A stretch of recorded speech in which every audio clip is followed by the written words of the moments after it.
Տիրոջ շինարարները։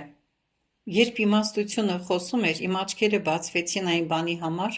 որպեսզի տեսնեմ հարթավայրերից ամենագեղեցիկը, որ երբևէ տեսել էի։ Հարթավայրը շրջափակող լեռներն ու հարթավայրը ինքը ամենականաչն էին այն ամենից, ինչ տեսել եմ։ Ժայռերը, որ արծաթից էին, նման էին ամրոցների, ծառերը սքանչելի էին լայնատարած սաղարթներով։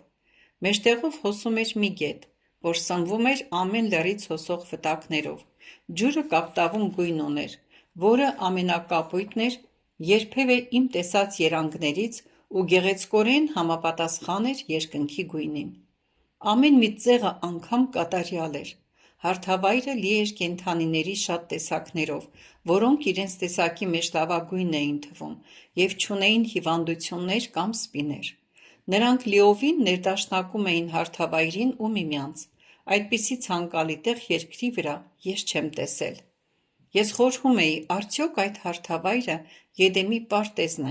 իսկ հետո նկատեցի, որ հարթավայրը հսկող մի քանի սպառազեն զինվորներ կան։ Ուրիշ զինվորներ հետազոտում էին գետը լցվող յուրաքանչյուր վտակ, իսկ հետո գետի այն տեղը, ուր առաջին զինվորներն էին։ Սկզբում մտածեցի, որ զինվորները այստեղ ավելորդ են, որ այդ տեղում նրանց կարիքը ընդհանրապես չկա, բայց հետո արագ հանդարտվեցի, որովհետև ինչ-որ կերպ հասկացա, որ նրանք այնտեղ պետք է լինեին։ Ես դիտում էի զինվորներին, նրանք խստադեմ էին և մարտից հետո հոգնած, բայց այնուամենայնիվ բարի էին ու սրտաբաց։ Նրանք զորավոր էին ու վճռական և ունեին կատարյալ աշխարհում ապրողների տեսք, լրջամիտ էին ու հանդարտ, սակայն լի էին խնդությամբ ու զվարթությամբ։ Ես մտածում էի, որ չնայած պատերազմը միշտ սարսափելի է, բայց եթե ստիպված լինեի կռիվ գնալու, ապա կգերադասեի ուսուսի մարտնչել այս զինվորների հետ։ Ես նկատեցի, որ նրանց զրահները կարծես ձևված էին ճիշտ իրենց վրայով, համադրված այնպիսի կատարելությամբ, որ նրանք այնպիսի վայելչությամբ էին շարժվում, կարծես բոլորովին զրահ չէին հագած։ Անկասկած դրանք ավելի քան թեթև ու ավելի ամուր էին, քան մինչ այդ իմ տեսած ցանկացած ուրիշը։ Զրահները կարծես կատարյալ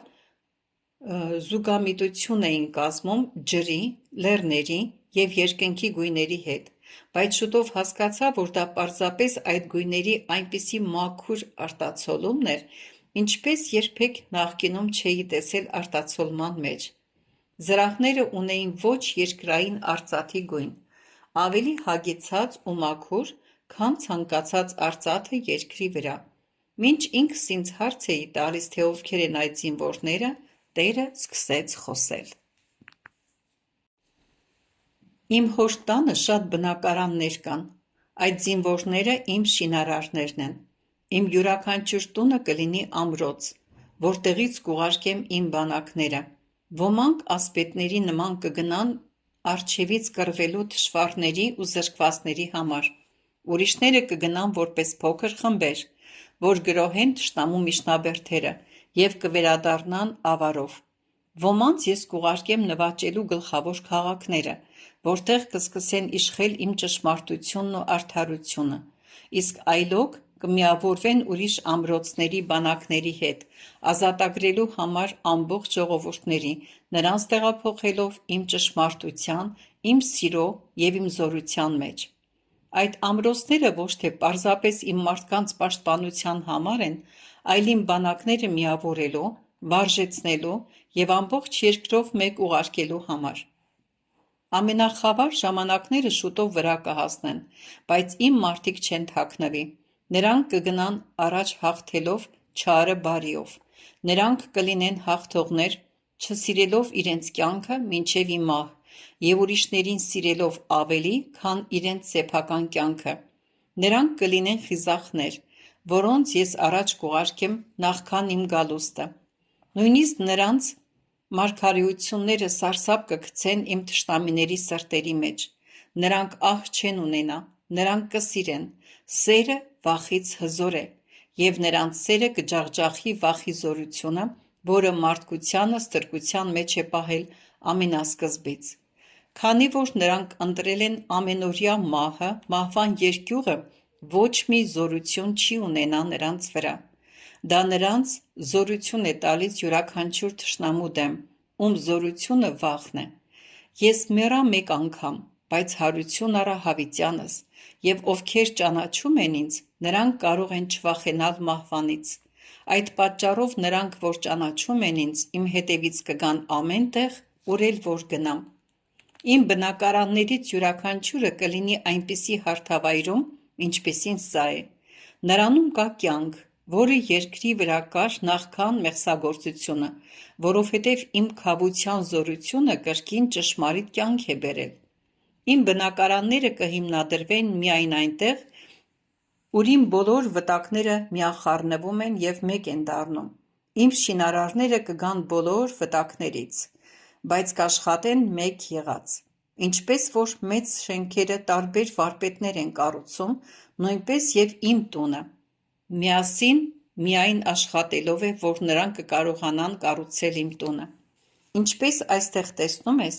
իմ շինարարները կունենան իմաստություն, որ նախքան կառուցումը սկսելը ավարտին հասցնեն դիտարկումները։ Իմ տներից ամեն մեկը կատարելապես կզուգորդի տեղակայման վայրի հետ, բայց ոչ մարդկային չափանիշներով, այլ իմ։ Առաջին փուլը, որ կատարում են իմ շինարարները, դիտարկումների փուլն է։ Նրանք պիտի իմանան տեղանքը, որովհետև այս երկիրը ես նախատեսել եմ իմ ժողովրդի համար։ Եթե կառուցում ես իմ իմաստությամբ, ապա քո ամեն կառուցածը կատարելապես կլուծորդվի տեղանքի հետ։ Հետո կանգնեցի հարթավայրում, վտակներից մեկի առջև։ Նրա երկայնքով ես գնացի դեպի լեռան բարձունքը։ Երբ արդեն մոտ էի գագաթին, լսեցի բարձր սարսափազդու ձայներ։ Նայելով հարթավայրին կարողացա տեսնել պատերազմներ ու երկրի կեղևը ճաքճքեցնող մեծ երկրաշարժեր, փոթորիկներ ու հրդեհներ, որոնք կարծես լիովին շրջափակել էին հարթավայրը։ Այնպիսի տպավորություն էր, կարծես կանգնած էի երկնքի ու դժոխքի հենց սահմանագծին և նայում էի ուղիղ դժոխք։ Ինչ-որ կերպ իմացա, որ դժոխքը չէր կարող ներխուժել հարթավայր, բայց բացված տեսարանը այնքան ահավոր էր, որ շրջվեցի մեջքով դեպի հարթավայրը։ Այդ պահին զգացի, որ իմաստությունը կանգնած է կողքիս։ Դա այն տեղն է, ուր դու պիտի ապրես մահվան ու կյանքի միջև։ Մի վախեցիր, այլ հավատա։ Դու տկար էիր, բայց հիմա ես քեզ հետ եմ, այնպես որ եղիր քաջ ու զորավոր։ Վախը չպիտի կառավարի քեզ, ոչինչ մի արա վախի պատճառով։ Ամեն բան, որ անում ես, արա սիրուց, և միշտ կհաղթես։ Սերը խիզախության աղբյուրն է, վերջում սերն է հաղթանակ տոնելու։ Իմ շինարարներին խրախուսիր այս խոսքերով։